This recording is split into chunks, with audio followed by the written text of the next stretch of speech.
તો મસાલા પાપડ બનાવવા આપણે પહેલાં એક સરસ લિક્વિડ બનાવીશું, એનાથી આપણો મસાલા પાપડનો ટેસ્ટ સરસ આવે. તો મેં અહીંયા 2 ચમચી મસ્કો દહીં લીધું છે, એટલે દહીંમાંથી મેં પાણી નિતારી લીધું છે. તો આ રીતનું ઘટ એકદમ દહીં કરી લીધું છે. આ સ્પ્રેડ બનાવીશું, એનાથી આપણો મસાલા પાપડનો ટેસ્ટ સરસ આવશે. એમાં આપણે 2 ચમચી ટોમેટો કેચઅપ એડ કરીશું અને સરસ મિક્સ કરી લઈશું. આ રીતે આપણે આ સ્પ્રેડ બનાવીશું, એનાથી એટલો સરસ ટેસ્ટ આવે છે આપણા મસાલા પાપડનો. એકદમ સરળ રેસીપી છે, પણ એકદમ ચટપટી એવી છે આપણી આ રેસીપી. તમારા ઘરમાં પાપડ તો બધાના ઘરમાં ખીચિયા પાપડ તો હોય જ છે. આપણે ખીચિયા પાપડમાંથી બનાવીએ છીએ. સરસ રેસીપી તૈયાર થાય છે. તો આ આપણું સ્ટફિંગ તૈયાર થઈ ગયું છે. હવે બીજું આપણે સ્ટફિંગ બનાવીશું. એક બાઉલ લઈશું, એમાં અડધી વાટકી કોબીજ લઈશું. શાકભાજી તમે તમારા પસંદ પ્રમાણે વધઘટ કરી શકો, કોઈ ના હોય તો સ્કીપ પણ કરી શકો. એક કાકડી લીધી છે, એ અડધી વાટકી જેટલી કાકડી છે. ટામેટું છે, એના બી કાઢી અને પછી સમાર્યું છે. એક ટામેટું લીધું છે, એના બી કાઢી લીધા છે. અને એક કાંદાને આ રીતે ઝીણો કટ કરી લીધો છે. બીટ લીધું છે, અડધી વાટકી જેટલું બીટને પણ નાના ટુકડા કરી લીધા છે. કેરી લીધી છે, એ પણ એક નાની વાટકી જેટલી કેરી લીધી છે. કાચી કેરી છે એટલે એનો ટેસ્ટ સરસ આવે છે. ને પેપ્સિકમ એ પણ નાની વાટકી જેટલા પેપ્સિકમ લીધા છે. એમાં થોડા લીલા દાણા એડ કરીશું.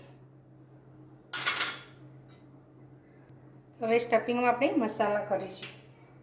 તો 1 ચમચી કાળા મરીનો પાવડર લીધો છે અને 1 ચમચી ચાટ મસાલો લીધો છે, એ આપણે એડ કરી દઈશું. 5 ચમચી જેટલો આપણે આમચૂર પાવડર એડ કરીશું. આપણે કેરી એડ કરી છે, એ પણ થોડી ખટાશ આનાથી પણ સરસ આવશે. અડધી ચમચી શેકેલા જીરાનો પાવડર એડ કરીશું. થોડું આપણે સંચળ એડ કરીશું, 5 ચમચી જેટલું સંચળ, અને 5 ચમચી જેટલું આપણે સાદું મીઠું એડ કરીશું. બધું સરસ મિક્સ કરી લઈશું. હવે આપણે જે સ્પ્રેડ બનાવેલું દહીંનું, એ આપણે થોડું ચક આમાં એડ કરી દઈશું, 1 ચમચી જેટલું. બધું સરસ મિક્સ કરી લઈશું. તો આ રીતે આપણું આ સ્ટફિંગ તૈયાર થઈ ગયું છે. આપણું સ્ટફિંગ તૈયાર છે.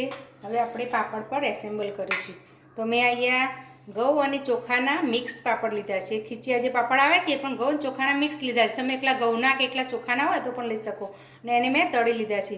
તમે શેકીને લાવવા હોય તો શેકીને પણ લઈ શકો. હવે એના ઉપર આપણે જે આ સ્પ્રેડ બનાવેલું, એ આપણે એના ઉપર એપ્લાય કરીશું. તો આ રીતે આપણે થોડું થોડું અપ્લાય કરી દઈશું. આનાથી સરસ ટેસ્ટ આવે છે. અને જ્યારે ખાવાનું હોય એ વખતે જ આપણે એસેમ્બલ કરવાનું, અને આપણું સ્ટફિંગ પણ એ વખતે જ બનાવવાનું. જો વહેલા બનાવશો તો એ પાણી છોડશે.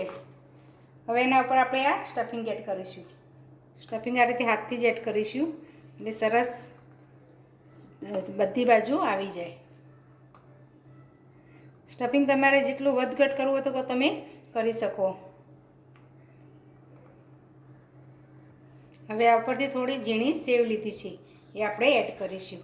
તમે એના પર ચીઝ, પનીર, જે પણ સ્ટફિંગમાં તમને ભાવતું હોય તમે એડ કરી શકો. ફટાફટ બની જાય છે આ રેસીપી, અને ખાવામાં તો એકદમ ટેસ્ટી અને ચટપટી લાગે છે. તો તૈયાર છે આપણો મસાલા પાપડ. જો તમને અમારી રેસીપી ગમી હોય તો મારા વિડીયોને લાઇક, શેર અને મારી ચેનલને સબસ્ક્રાઈબ જરૂર કરજો. ફરી મળીશું આવા નવા વિડીયો સાથે. ધન્યવાદ.